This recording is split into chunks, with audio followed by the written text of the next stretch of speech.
Je reçois aujourd'hui Annabelle Boyer. Annabelle détient une maîtrise en administration et elle est experte en développement organisationnel. Mais elle est aussi instructrice et ceinture noire de karaté et synergologue.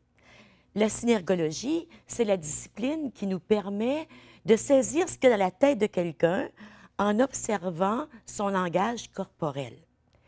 Ces deux disciplines, les arts martiaux, également la synergologie, elle les applique dans son travail, dans sa vie de tous les jours, mais aussi pour aider aux jeunes qui sont victimes d'intimidation. Je la reçois aujourd'hui. On en parle.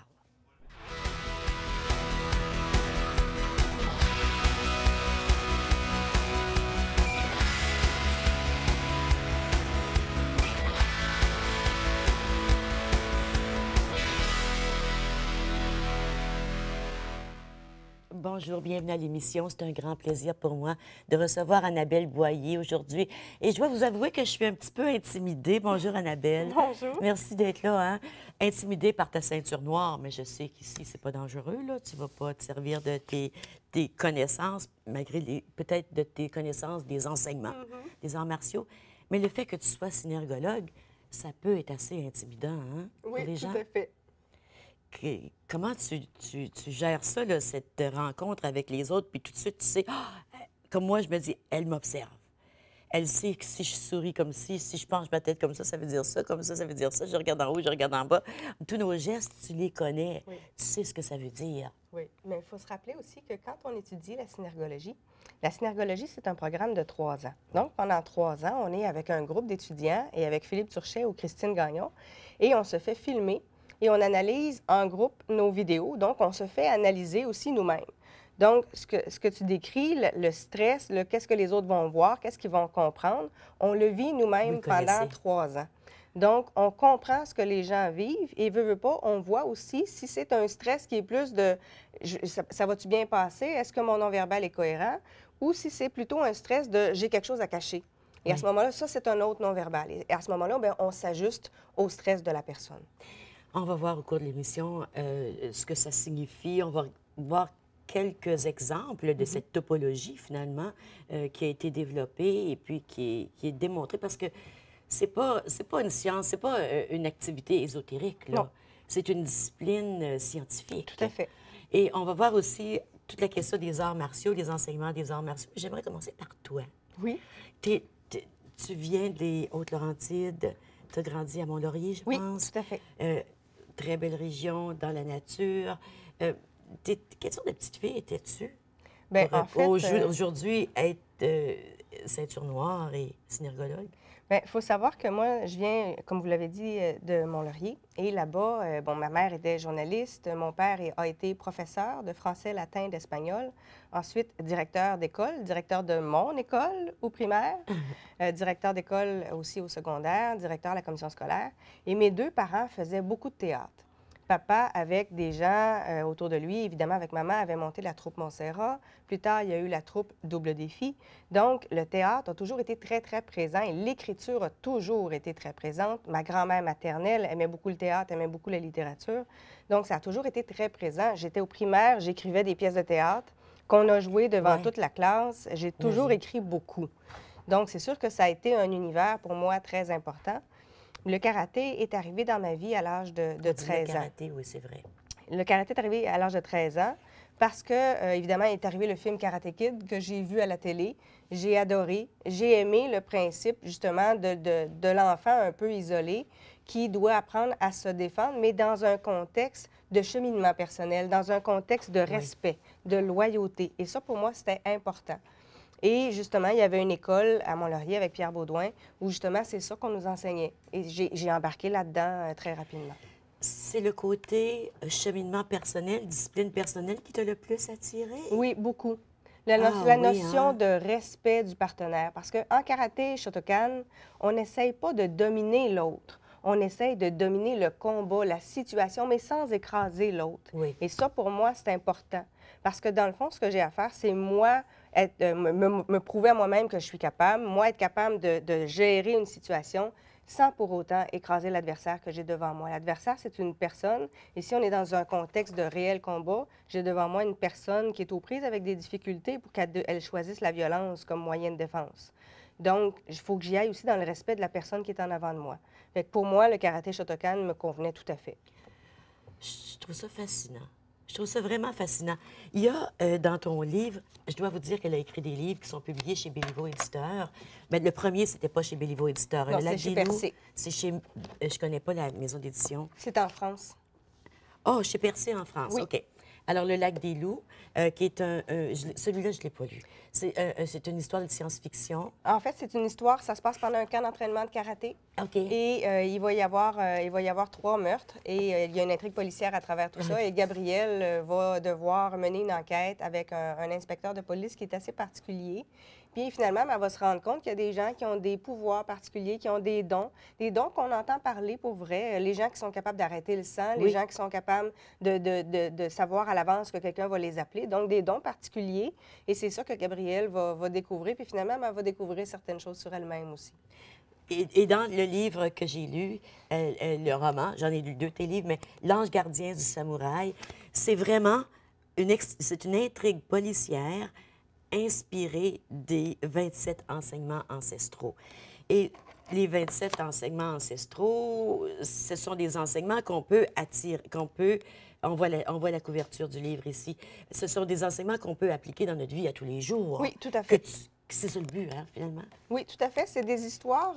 En fait, bon, comme tu l'as dit, c'est une intrigue policière. Donc, on a Olivier qui, dès le départ, va perdre son associé qui va décéder. Oui. Et il va devoir gérer seul son entreprise. Et il se rend compte que c'est beaucoup plus difficile que ce qu'il pensait. Il a l'impression un peu de gérer une garderie. C'est un entrepreneur, mais qui n'a pas beaucoup d'habileté de gestion des ressources humaines. Donc, il trouve ça difficile.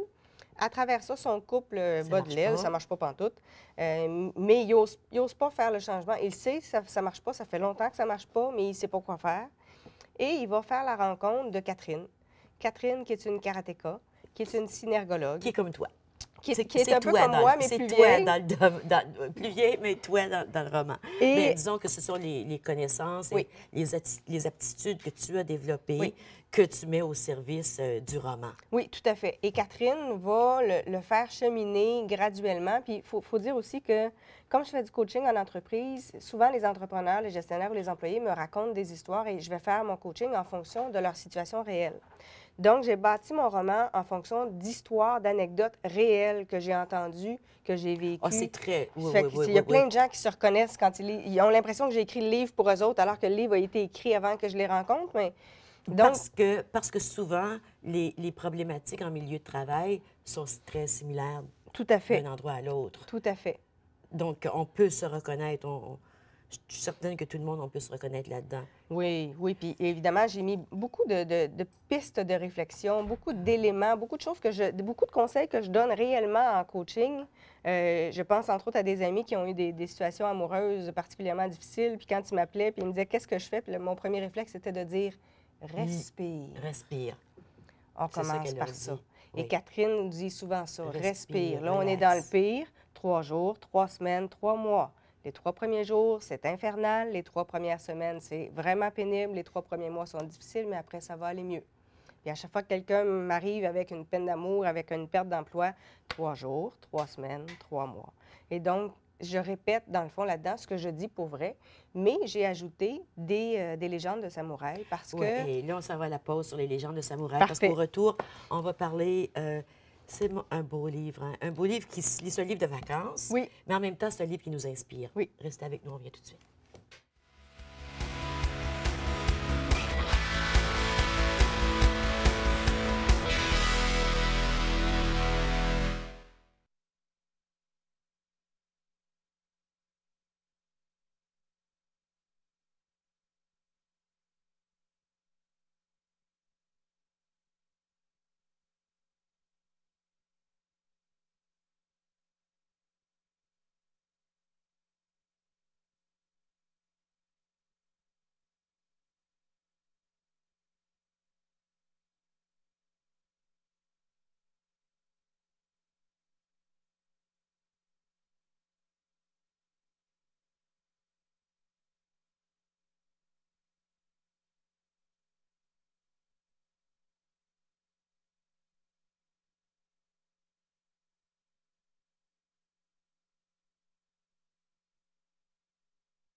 Je suis accompagnée d'Annabelle Boyer. Annabelle est synergologue.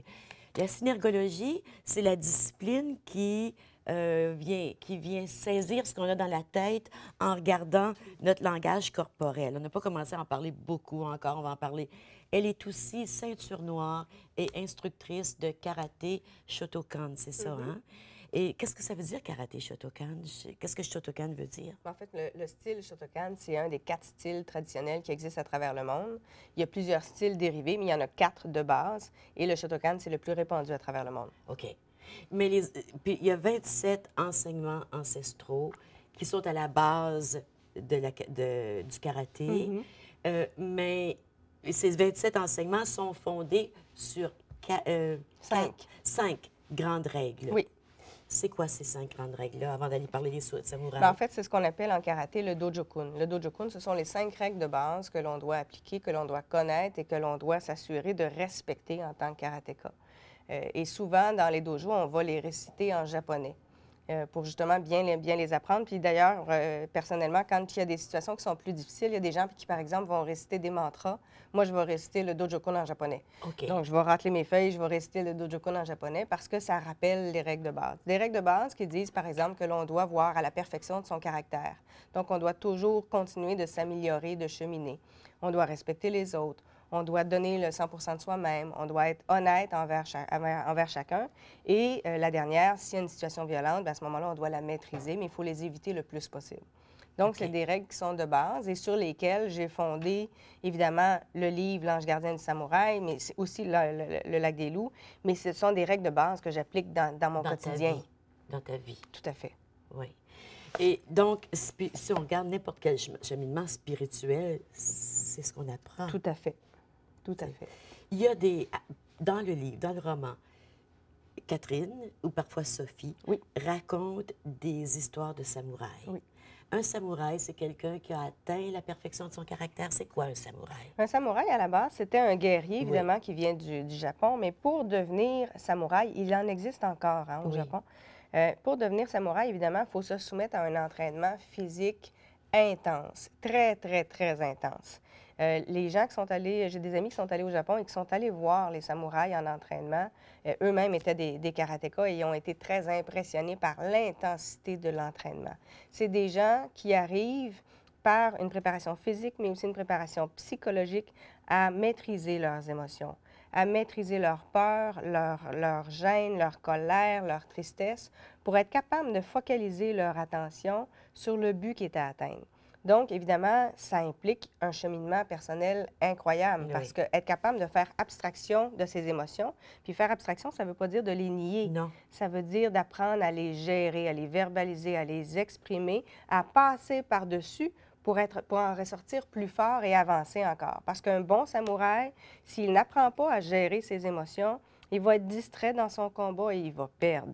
Est-ce que l'émotion vient alimenter la concentration? Il faut réussir à la transformer. Souvent, je vais dire aux gens que la colère doit se transformer en énergie créative. Oui. La tristesse doit permettre d'aller creuser plus loin en soi et d'en ressortir grandi. Mais il faut prendre cette émotion-là et la transformer en quelque chose de plus constructif, de plus positif. Tu sais, si on va en Europe, on regarde, il y a des cathédrales qui ont exactement ça, toutes les vices humains qui deviennent son opposé. Voilà. Et notre cheminement sur la Terre, c'est justement de prendre ces côtés qui nous sont plus sombres et les transformer en lumière sans les nier. Voilà. Ils sont là, ils sont toujours là. Il y a toujours la possibilité d'exprimer ma colère. Mais je choisis de le faire autrement et d'alimenter ma générosité, Tout à fait. ma bienveillance.